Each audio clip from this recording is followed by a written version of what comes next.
കാസർഗോഡ് കുമ്പളയിലെ കിൻഫ്ര പാർക്കിനകത്താണ് നമ്മളുള്ളത്. ഇവിടെ വലിയ പ്രയാസമാണ്.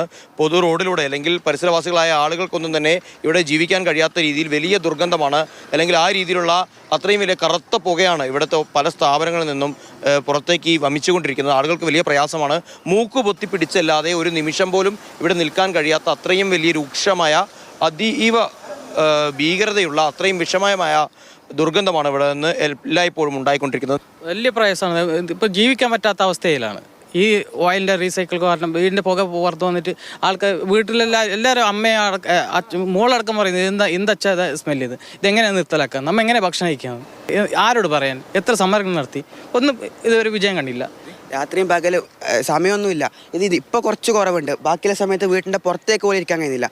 അത്ര സമയത്ത് വൊമിറ്റ് ചെയ്യാൻ വരെ മുട്ടും. ഞാനിപ്പോൾ കാണാൻ എൻ്റെ ശബ്ദം കണ്ടില്ല. ഒരു 5-6 മാസമായിട്ട് ഞാനും ചില ആരോഗ്യ പ്രശ്നങ്ങൾ കൊണ്ട് ജീവിക്കുന്നതാണ്. ഇത് തന്നെയാണ് ചില സമയത്ത് എനിക്ക് വോയിസ് ക്ലിയർ ആയിട്ട് വരും, പെട്ടെന്ന് വോയിസ് പോകും.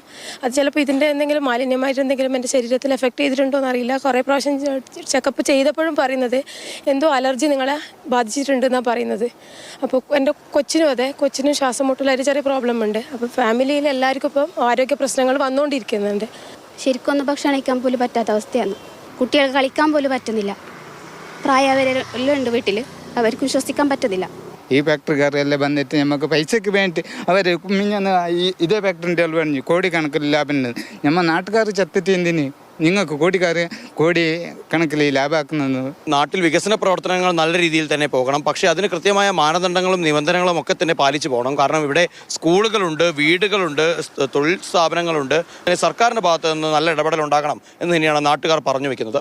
ഷാജു ചന്തപ്പുരയ്ക്കൊപ്പം സാരംഗ് സുരേഷ്, മാതൃഭൂമി ന്യൂസ്, കാസർഗോഡ്.